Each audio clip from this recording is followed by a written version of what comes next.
Welcome back to Minnie's Boutique. From my last video, you should know somehow I lost or cut off my whole crotch. Yes. How? I don't know. Why? I still don't know. But I'm going to fix it somehow.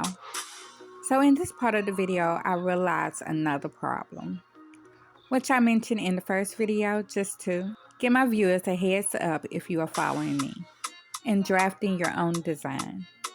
Well, once I cut my fabric off, I realized I had the same leg. Yep. And I couldn't understand how or why the pattern made the same leg. So I sat back flipping it over and over to see what I was doing wrong. Recalling my every step, then I paused and remembered. I didn't cut on folds and I'm working with a printed fabric. I then journeyed to my side of the brain of my note-taking, saying if you are working with printed fabric, be mindful of your grain line. Strolling on, print, and on. If you are not cutting on fold, be mindful to flip your fabric or pattern to have the opposite leg. That was it. So I had to recut the opposite leg. Now I'm all caught up to this part of the video for ironing. Ironing on 100% polyester satin versus 100% silk satin and 60% silk plus 40% rayon. When ironing on polyester, you want to set your iron on synthetic, low heat. My iron synthetic temperature reads at 1, but my polyester temperature reads at 3, so a low heat up to 3. Anything higher may damage the fibers of the fabric, and damage I mean fry it. 100% silk satin, it is recommended to iron while the garment is damp. Right before it completely dries, the extra water contained will help build steam to eliminate the wrinkles without frying your silk. 60% silk and 40% satin can be ironed also on a low heat. For silk, satin, or polyester. Most garments care can be found on the tag or on the back of the fabric label. It is good to know how to take care of your designs or your purchased satins. Now that I have fixed the double leg and have moved on to pinning, and from earlier I mentioned my lost crotch, so let's find it. Detective, now tell me what happened. On this particular day, Detective, I was minding my own business when I was feeling so confident in my design. Then boom, pow, right in the face. My jaw hung wide open. Yeah, like that. I don't have no sticks.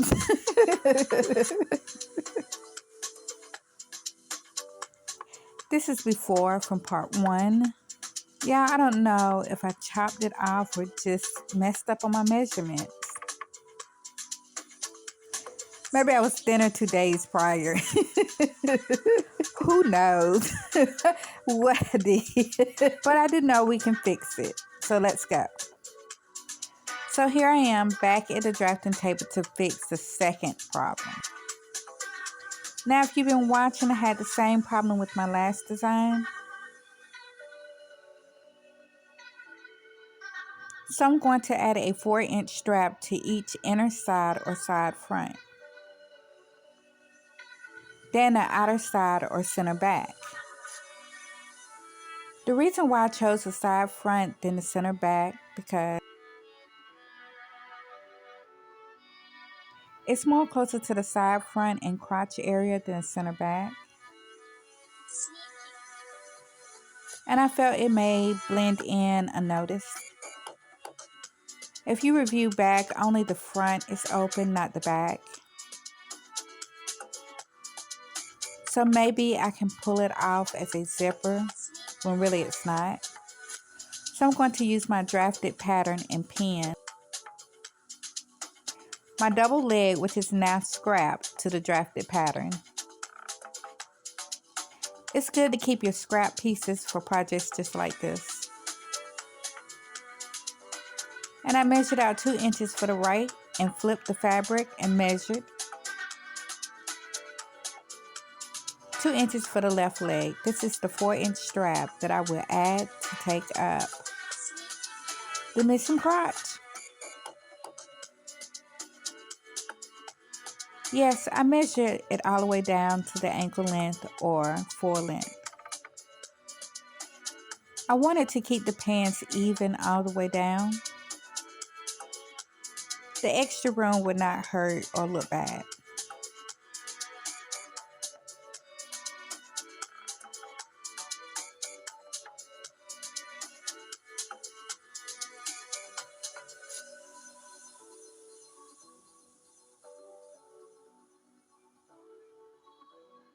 Now I will pin the 2-inch straps to the side front.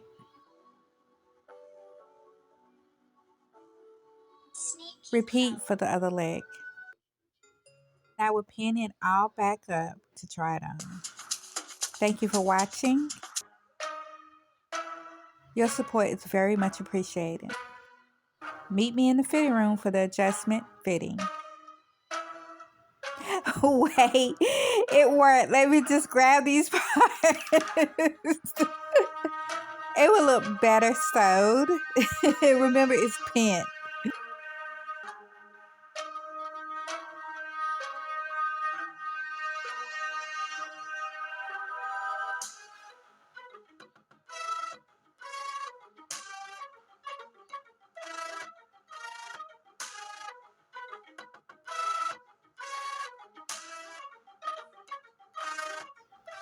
Here's the extra room down to the full length. It gave it more of a bell bottom look.